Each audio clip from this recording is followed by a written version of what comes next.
जय माता दी। सभी साधक भक्तों का स्वागत है। आज आषाढ़ गुप्त नवरात्रि का दूसरा पवित्र दिन है, जो शुक्रवार का शुभ दिन है। माँ तारा रानी और माँ संतोषी का विशेष दिन। आज सबसे पहले हम सुनेंगे माँ तारा रानी की अलौकिक कथा, जो साधक के लिए माँ दुर्गा का अद्भुत तेज और रक्षण लेकर आती है। फिर श्रवण करेंगे माँ संतोषी के व्रत कथा, जो परिवार में सुख समृद्धि और शांति का वरदान देती है। तो बने रहिए अंत तक, क्योंकि आज हमें मिलेगा माँ तारा रानी और माँ संतोषी का दुगना वरदान। माँ के नाम का स्मरण करते हुए कथा शुभारंभ करते हैं। प्रेम से बोलिए जय माता दी। माँ तारा की कथा। भगवती काली को ही नील रूपा होने के कारण तारा भी कहते हैं। वचनांतर से तारा नाम का रहस्य ये भी है कि ये सर्वदा मोक्ष देने वाली, तारने वाली है, इसलिए इन्हें तारा कहते हैं। महाविद्याओं में ये द्वितीय स्थान पर परिगणित है। अनायास ही वाक शक्ति प्रदान करने में समर्थ है, इसलिए इन्हें नील सरस्वती भी कहते हैं। भयंकर विपत्तियों से भक्तों की रक्षा करती है, इसलिए उग्र तारा है। बृहनील तंत्र आदि ग्रंथों में भगवती तारा के स्वरूप की विशेष चर्चा है। हयग्रीव का वध करने के लिए इन्हें नील विग्रह प्राप्त हुआ था। ये स्वरूप शिव पर परियालीढ़ मुद्रा में आरूढ़ है। भगवती तारा नील वर्ण वाली, नील कमलों के समान 3 नेत्र वाली तथा हाथों में कैंची, कपाल, कमल और खड्ग धारण करने वाली है। ये व्याघ्र चर्म से विभूषिता तथा कंठ में मुंडमाला धारण करने वाली है। शत्रुनाश, वाक शक्ति की प्राप्ति तथा भोग मोक्ष की प्राप्ति के लिए तारा अथवा उग्र तारा की साधना की जाती है। रात्रि देवी की स्वरूपा शक्ति तारा महाविद्याओं में अद्भुत प्रभाव वाली और सिद्धि की आदि शास्त्री देवी कही गई है। भगवती तारा के 3 रूप है: तारा, एक जटा और नील सरस्वती। तीनों रूपों के रहस्य, कार्य, कलाप तथा ध्यान परस्पर भिन्न है, किंतु भिन्न होते हुए भी सबकी शक्ति समान और एक है। भगवती तारा की उपासना मुख्य रूप से तंत्रोक्त पद्धति से होती है, जिसे आगमोक्त पद्धति भी कहते हैं। इनकी उपासना से सामान्य व्यक्ति भी बृहस्पति के समान विद्वान हो जाता है। भारत में सर्वप्रथम महर्षि वशिष्ठ ने तारा की आराधना की थी, इसलिए तारा को वशिष्ठा राधिता तारा भी कहा जाता है। वशिष्ठ ने पहले भगवती तारा की आराधना वैदिक रीति से करनी प्रारंभ की। जो सफल ना हो सके, उन्हें अदृश्य शक्ति से संकेत मिला कि वे तांत्रिक पद्धति के द्वारा, जिसे चीनाचारा कहा जाता है, उपासना करें। जब वशिष्ठ ने तांत्रिक पद्धति का आश्रय लिया, तब उन्हें सिद्धि प्राप्त हुई। यह कथा आचार तंत्र में वशिष्ठ मुनि की आराधना उपाख्यान में वर्णित है। इससे यह सिद्ध होता है कि पहले चीन, तिब्बत, लद्दाख आदि में तारा की उपासना प्रचलित थी। तारा का प्रादुर्भाव मेरु पर्वत के पश्चिम भाग में चोलना नाम की नदी के या चोलत सरोवर के तट पर हुआ था, ऐसे कि स्वतंत्र तंत्र में वर्णित है। महाकाल संहिता के कालखंड में तारा रहस्य वर्णित है, जिसमें तारा रात्रि में तारा की उपासना का विशेष महत्व है। चैत्र शुक्ल नवमी की रात्रि तारा रात्रि कहलाती है। बिहार के सहरसा जिले में प्रसिद्ध महिषी ग्राम में उग्र तारा का सिद्धपीठ विद्यमान है। वहाँ तारा, एक जटा तथा नील सरस्वती की तीनों मूर्तियाँ एक साथ है। मध्य में बड़ी मूर्ति तथा दोनों तरफ छोटी मूर्तियाँ है। कहा जाता है कि महर्षि वशिष्ठ ने यही तारा की उपासना करके सिद्धि प्राप्त की थी। तंत्र शास्त्र के प्रसिद्ध ग्रंथ महाकाल संहिता के गुहा काली खंड में महाविद्याओं की उपासना का विस्तृत वर्णन है। उसके अनुसार तारा का रहस्य अत्यंत चमत्कारजनक है। प्रेम से बोलिए जय माँ तारा। एक बुढ़िया माई थी, उसके 7 लड़के थे। 6 कमाने वाले थे और एक निकम्मा था, कमाता कुछ नहीं था। बुढ़िया माई अपने 6 बेटों के लिए भोजन बनाती थी और उनको भोजन कराती और उनसे जो कुछ जूठन बचती वह 7वें बेटे को देती थी। एक दिन 7वां बेटा अपनी पत्नी से बोला, देखो मेरी माँ को मुझ पर कितना प्रेम है। वह बोली, क्यों नहीं, सबका जो जूठा तुमको खिलाती है।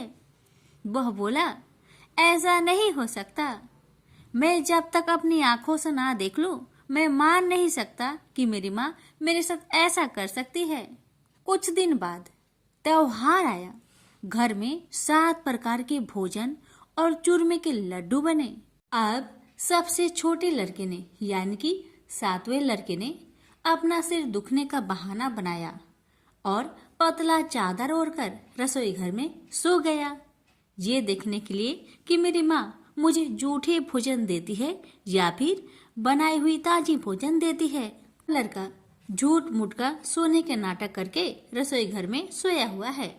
वह पतले चादर के अंदर से सब कुछ देख रहा था। तभी 6 भाई भोजन करने आए। उसने देखा माँ ने उनके लिए सुंदर आसन बिछाया, नाना प्रकार की रसोई परोसी और आग्रह करके उन्हें जिमाया और वह देखता रहा। तब 6 भाइयों ने भोजन करके उठा। तब माँ ने क्या किया कि उनकी बची हुई भोजन, जूठी भोजन थालियों में से इकट्ठा करके सभी लड्डुओं के टुकड़ों को उठाकर एक लड्डू बनाया और सभी जूठन को साफ करके बुढ़िया ने अपने सबसे छोटे लड़के को पुकारा, बेटा 6 भाई भोजन करके चले गए, अब तू ही बाकी है, उठ और खाना खा ले। तब वह बेटा कहने लगा, माँ मुझे आज भूख नहीं लगा है, मुझे भोजन नहीं करना, मैं अब जहाँ नहीं रहूंगा, मैं परदेश चला जाऊंगा। अपने बेटे की बातें सुन माँ ने कहा, बेटा तू कल जाना चाहता है ना, कल क्यों जाएगा, तुम आज ही चला जा। तब बेटा बोला, हाँ माँ मैं आज ही चला जा रहा हूँ। यह कहकर वह घर से निकल गया। चलते समय पत्नी की याद आई। वह गौशाला में उपले थाप रही थी। वहां जाकर वह बोला, हम जावे परदेश, आवेंगे कुछ काल, तुम रहियो संतोष से, धर्म अपनो पाल। पत्नी बोली, जाओ पिया आनंद से, हमरो सोच हटाए, राम भरोसे हम रहे, ईश्वर तुम्हें सहाय। 2 निशानी आपन, देख धरो में धीर, सुधी मती हमारी, बिसारियो रखियो मन गंभीर।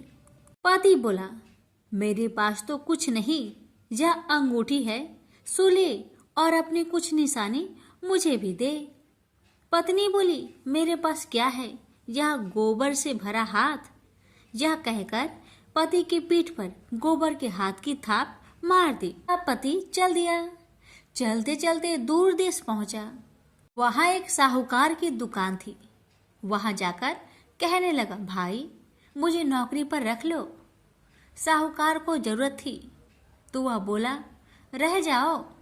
लड़के ने पूछा, तनख्वाह क्या दोगे? तो साहूकार ने कहा, तुम्हारा काम देखकर तब हम दाम देंगे। साहूकार की नौकरी मिली। वह सुबह 7 बजे से 10 बजे तक नौकरी करने लगा। कुछ दिनों में दुकान का सारा लेन देन, हिसाब किताब, ग्राहकों को माल बेचना, सारा काम करने लगा। साहूकार के 7-8 नौकर थे। वे सब चक्कर खाने लगे। यह तो बहुत होशियार बन गया है। सेठ ने भी काम देखा और 3 महीने में ही उसे आधे मुनाफे का हिस्सेदार बना लिया। वह कुछ वर्ष में ही नामी सेठ बन गया और मालिक सारा कारोबार उस पर छोड़कर चला गया। इधर पति की अनुपस्थिति में उसकी पत्नी को सास ससुर दुख देने लगे। सारी गृहस्थी का काम करा के उसे लकड़ी लेने जंगल में भेजते हैं। इस बीच घर के आटे से जो भूसी निकलती उसकी रोटी बनाकर रख दी जाती और उसके साथ ही फूटे नारियल की नारेली में पानी। एक दिन वह लकड़ी लेने जा रही थी। रास्ते में बहुत सी स्त्रियां संतोषी माता की व्रत करते दिखाई दी। वह लड़की खड़ी होकर कथा सुनने लगी और पूछा, बहनों, तुम किस देवता की व्रत करती हो और उसके करने से क्या फल मिलता है? यदि तुम इस व्रत का विधान मुझे समझाकर कहोगी तो मैं तुम्हारा बड़ा एहसान मानूंगी। तब उनमें से एक स्त्री बोली, सुनो बहन, यह संतोषी माता का व्रत है। इसके करने से निर्धनता, दरिद्रता का नाश होता है और जो कुछ मन में कामना हो सब संतोषी माता की कृपा से पूरी होती है। तब उसने उससे व्रत की विधि पूछी। वह भक्तिनी स्त्री बोली, 1.25 आने का गुड़ चना लेना, इच्छा हो तो 5.25 आने का लेना या फिर 1.25 रुपए का भी सहूलियत के अनुसार लाना। बिना परेशानी और श्रद्धा व प्रेम से जितना भी बन पड़े सवाया लेना। प्रत्येक शुक्रवार को निराहार रहकर कथा सुनना। इसके बीच कर्म टूटे नहीं, लगातार नियम पालन करते रहना। सुनने वाला कोई न मिले तो घी का दीपक जला उसके आगे या जल के पात्र के सामने रखकर कथा कहना। जब कार्य सिद्ध न हो नियम का पालन करना और कार्य सिद्ध हो जाने पर व्रत का उद्यापन करना। 3 मास में माता फल पूरा करती है। यदि किसी के ग्रह खोटे भी हो तो भी माता वर्ष भर में कार्य सिद्ध करती है। फल सिद्ध होने पर उद्यापन कर लेना चाहिए, बीच में नहीं। उद्यापन में 2.5 सेर आटे का खाजा तथा इसी परिमाण में खीर तथा चने का साग करना। 8 लड़कों को भोजन कराना। जहाँ तक मिले देवर, जेठ, भाई बंधु के हो, न मिले तो रिश्तेदारों और पास पड़ोसियों को बुलाना। उन्हें भोजन करा यथाशक्ति दक्षिणा दे। माता का नियम पूरा करना। उस दिन घर में खटाई न खाना।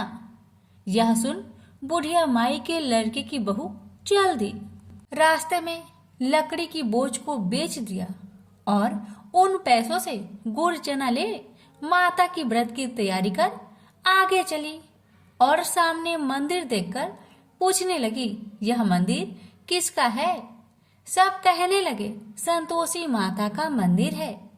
यह सुनकर माता के मंदिर में जाकर चरणों में लौटने लगी। दीन हो विनती करने लगी, माँ, मैं निपट अज्ञानी हूँ, व्रत के कुछ भी नियम नहीं जानती, मैं दुखी हूँ। हे माँ, जगत जननी, मेरा दुख दूर कर, मैं तेरी शरण में आई हूँ। माता को दया आई। एक शुक्रवार बीता कि दूसरे को उसके पति का पत्र आया और तीसरे शुक्रवार को उसका भेजा हुआ पैसा आ पहुंचा। यह देख जेठ जेठानी मुंह सिडोकने लगी। लड़के ताने देने लगे। काकी के पास पत्र आने लगे, रुपया आने लगा। अब तो काकी की खातिर बढ़ेगी। बेचारी सरलता से कहती, भैया, कागज आवे रुपया आवे, हम सब के लिए अच्छा है। ऐसा कहकर आंखों में आंसू भरकर संतोषी माता के मंदिर में आ मातेश्वरी के चरण में गिरकर रोने लगी। माँ, मैंने तुमसे पैसा कब मांगा है माँ? मुझे पैसे से क्या काम है माँ? मुझे तो अपने सुहाग से काम है। मैं तो अपनी स्वामी के दर्शन मांगती हूँ माँ। तब माता ने प्रसन्न होकर कहा, जा बेटी, तेरा स्वामी आएगा। यह सुनकर खुशी से बावली होकर घर जा पहुंची, अपना काम काज करने लगी। अब संतोषी माँ विचार करने लगी, इस भोली पुत्री को मैंने कह तो दिया कि तेरा पति आएगा, लेकिन कैसे? वह तो इसे सपने में भी याद नहीं करता। उसे याद दिलाने को मुझे ही जाना पड़ेगा। इस तरह माता जी उस बुढ़िया के बेटे के पास जा सपना में प्रकट हो कहने लगी, साहूकार के बेटे, तुम सो रहा है या जागता है? वह कहने लगा, माता, मैं सोता भी नहीं जागता भी नहीं, कहो क्या आज्ञा है? माता कहने लगी, तेरे घर बार कुछ है कि नहीं? वह बोला, मेरे पास सब कुछ है माँ। माँ बाप है, पत्नी है, क्या कमी है माँ?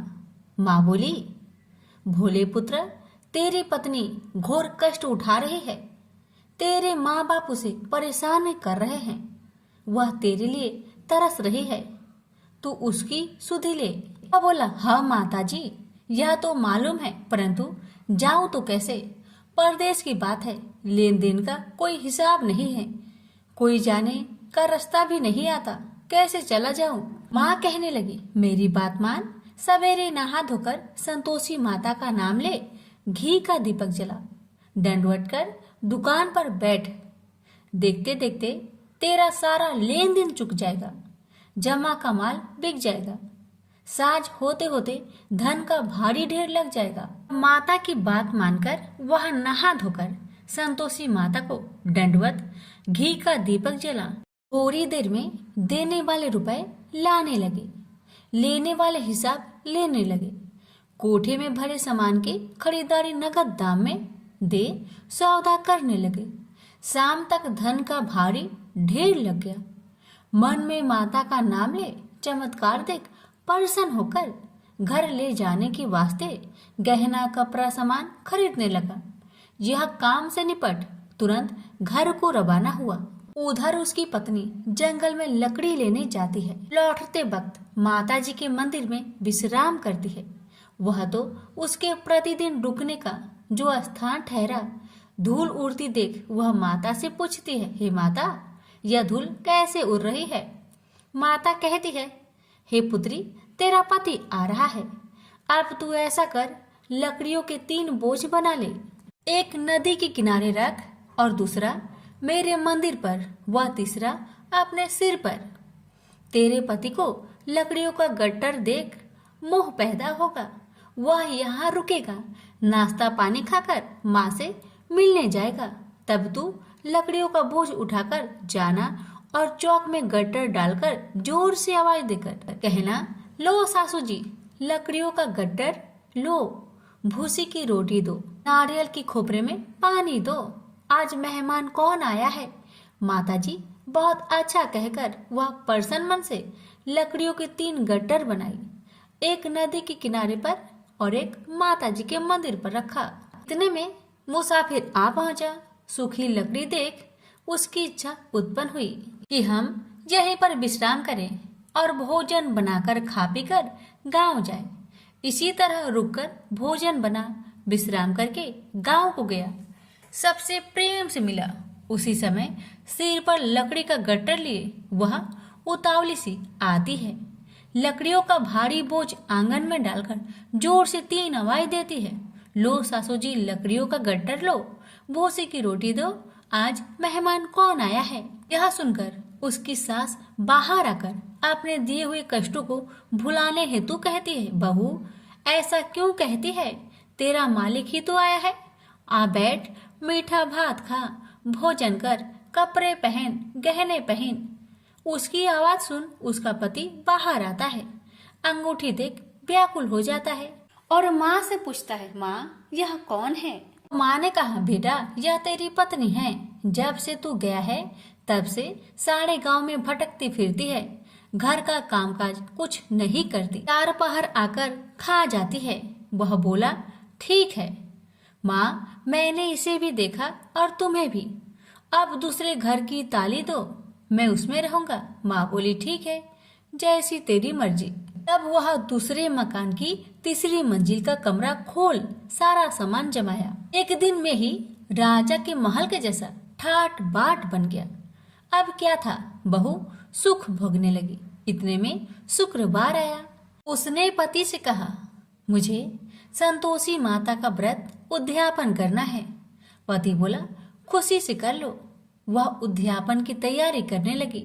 जेठानी के लड़कों को भोजन के लिए कहने गई। उन्होंने मंजूर किया, परंतु पीछे से जेठानी ने अपने बच्चों को सिखाया, देखो भोजन के समय खटाई मांगना, जिससे उसका उद्यापन पूरा ना हो। अब तो बच्चे जिमने आए, खीर खाना पेट भर के खाए, परंतु बाद में खाते ही कहने लगे, हमें खटाई दो, खीर खाना हमको नहीं भाता। देखकर आरुचि होती है। वह कहने लगी, भाई खटाई किसी को नहीं दी जाएगी, यह माँ संतोषी का प्रसाद है। लड़के उठ खड़े हुए, बोले, पैसे लाओ। भोली बहू कुछ जानती नहीं थी, वह उन बालकों को पैसे दे दिए। लड़के उसी समय हट करके इमली खटाई ले खाने लगे। यह देखकर बहू पर माताजी ने कोप किया। राजा के दूत उसके पति को पकड़कर ले गए। जेठ जेठानी मन माने वचन कहने लगे, लूट लूट कर धन इकट्ठा कर लाया है, अब सब मालूम पड़ जाएगा जब जेल की मार खाएगा। बहू से यह सहन नहीं हुआ।